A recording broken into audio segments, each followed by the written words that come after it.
All right, gentlemen, here we are. Micah, Wally, What up? myself. What is it? Antelope Island Classic, the Utah State Championship.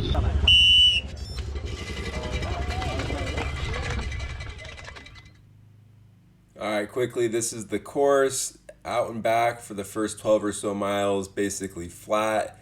And then we went into these loops here. We did 3 of them, kind of undulating, rolling hills throughout the whole thing. And then we went out, did a climb, hit this turnaround right here, came back, and then the finish was on top of a hill. So 44 miles. Yeah, you guys saw that. Anyways, came with a few teammates, got Wally and Micah here in the field. The other teams that were represented, this is Larry H. Miller Cycling. They had like 8 dudes. They were the most represented team. Plan 7 had 4 or 5 guys. This is Kevin. I met him at a different race. Super good dude. Zone 5, they probably had same thing. They were probably the second biggest team there. Probably 6 or 7 guys. And then this is my homie Austin, dude. He just was making sweet love to the camera here. He rides with Ascent Cycling, and he had a few teammates as well. I'm just going to call it right now. This is going to be my best video ever. It has just about everything you can hope for in a race recap. Has wrecks, exploding wheels, a little bit of beef going on. One guy ended up flipping the bird into my rear camera, which is fantastic. So this is the out and back. Not a lot happened. This is the turnaround here. More than anything, I mean, Micah and Wally, they did most of the patrolling up front, making sure nothing went. I would have been really surprised if something did go. This is LHM, Larry H. Miller Cycling. They try to throw an attack here, and then, of course, everybody just chases it down pretty quickly. So this view right here is actually Micah's cam. I had my front camera and it died like right before the race started, so I only have rear view. So everything front facing is Micah, and then everything rear view is mine. So kind of sucks. I'm bummed that my camera died, but I was glad that Micah had most of the race on his front camera. So this attack, him and Wally kind of bridge up, keep it close, and then we get into these loops. And so we're doing 3 loops. So for Micah, this is his view. He's charging up this first hill, and that just doesn't work for me. So I'm very self-aware.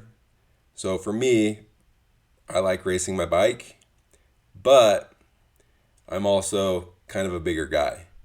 So the only thing that really works for someone my size is to sag on the climbs. So that was my whole goal. Gotta sag. So the idea there is get to the front of the group before the climb, and then as you go up the hill, let people pass you while still staying connected to the group. So if you're a big guy, the simple formula is you love riding your bike, but you're chubby, you gotta sag.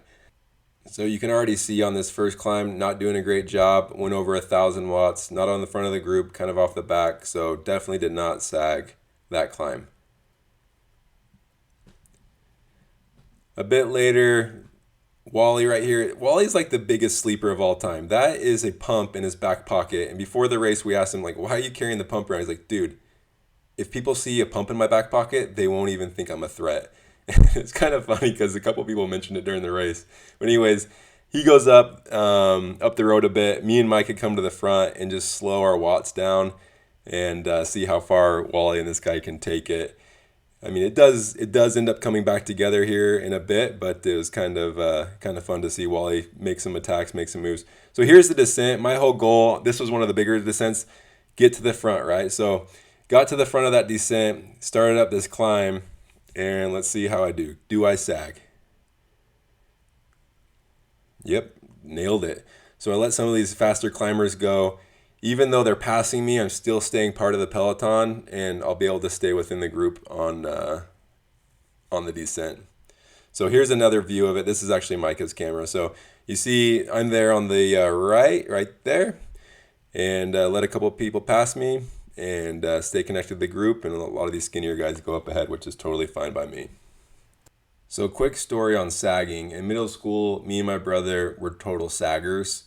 And my mom thought that she would take away all of our boxers and give us tidy whities, and that would solve our sagging problem. Which, I mean, it's not cool to sag in tidy whities, but we totally did it anyways.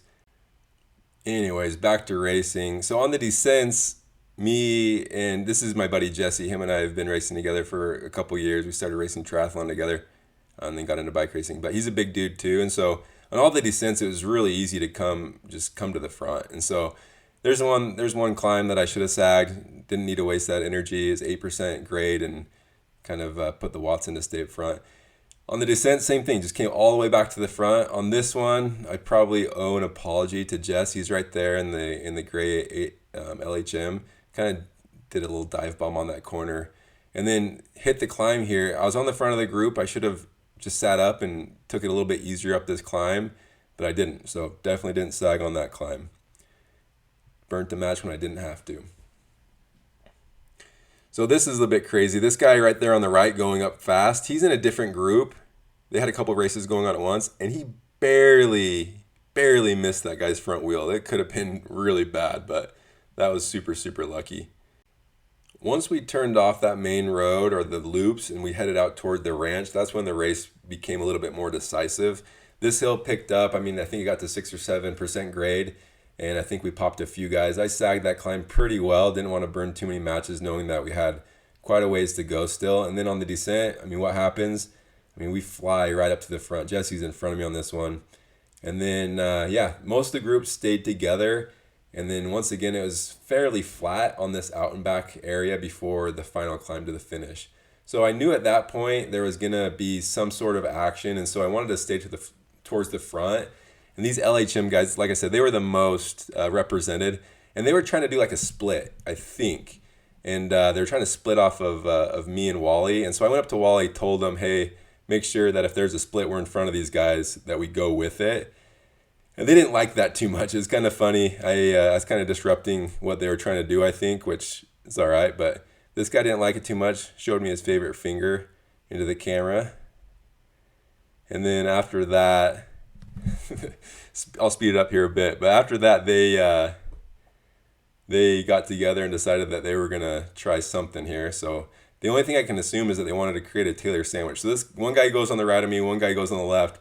And I don't know what they were trying to do, like box me in or something, but they were just kind of getting really tight on my wheel. And so, to be honest, I kind of pinched this guy on the left of the screen into the shoulder a bit.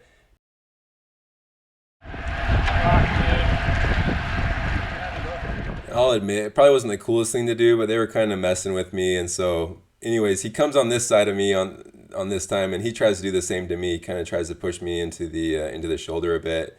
And I'm just trying to stay on my wheel, and I tell him, hey, dude, like, this is my wheel. I'm just going to stay on it. And same thing, kind of gets on me. And then right here, he actually reaches out and gives me a little nudge with his hand. Right there. Finally, I just tell him, hey, I'm going to stay on this wheel. If you guys want to try to split the field, that's fine, but it's going to probably happen behind me because I'll go with the move. And I think after that, we had a bit of an understanding here. Yo, we need to find a way to shuffle the deck and get his own 5 guys to work. I'll work with you guys here. There's a handful just sitting right on all of us.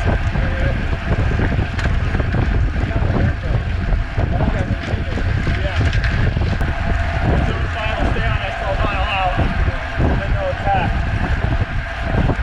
So I think these guys are just trying to get me to work, which is a pretty good idea, I guess. But the whole time they're telling me this, in the back of my mind, I'm thinking, that's a pretty good idea. Maybe I'll just sit on and attack late in the race. But anyways, I didn't realize this at the time, but there was a move up the road, solo breakaway, and I thought we were reeling them back, but no one was really pushing the effort. And so I took a flyer off the front, trying to motivate everybody, and then I peel off, hoping that someone else would come through and keep the pace high to catch the guy off the front, but no one really does.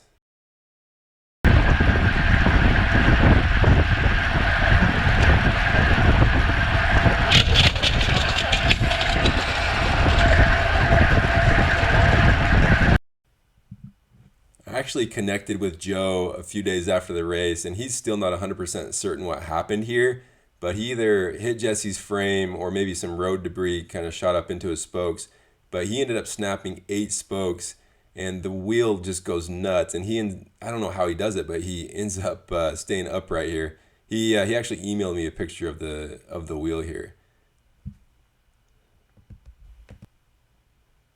And then literally like 2 minutes down the road, this happens. I don't really see what happened exactly. The best I could tell is this guy just cross-wheeled the guy in front of him. He got sketched out and just leaned over and lost control. Went down pretty hard. I think I saw him after the race and he was in pretty good spirits, but hope he was all right.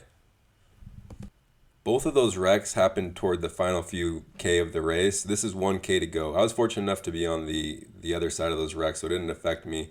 So Brigham and Jess, both of those guys are really strong climbers. I'd ridden with them in St. George before. And so same concept. I wanted to be in front of some of these climbers going into the last climb and then just kind of see what happened. Jess goes right here. I'd been conserving my energy pretty well through the entire race. Jess had been putting in a ton of work, and so I didn't know exactly how much he had in the tank, but knew he was going to be a strong wheel to follow. So I went with it. Everybody else had the same idea. A couple other guys come. Before the race, Mike had told me that at 200 to go, it kind of flattens out and we could kick off a sprint. So right there, 200 to go. There was two guys in front of me at this point. Come around the first one. And right about here, I stand up. You can see Jess kind of fell off. He ran out of gas. Stand up right here to kick off my sprint. Little baby sprint. Didn't have much in the tank anymore, but just enough to come around this guy right here at the line. And that was for second place. The guy off the front, we never caught him. He's actually right there. Super good race by that guy. He got first. I got second. This guy in red got third. Hell of a sprint. That was by far the most fun I've had racing. It's fun to have teammates in the field, fun to see some people that I've raced and ridden with before, and it's fun meeting a lot of you guys out there. Guys, also, I'm open to constructive criticism. Maybe you don't like the way I race, maybe you don't like the video for whatever reason, or maybe you don't like the fact that I used to sag my pants in middle school. Leave the comments in the comment section. Definitely want to hear from you.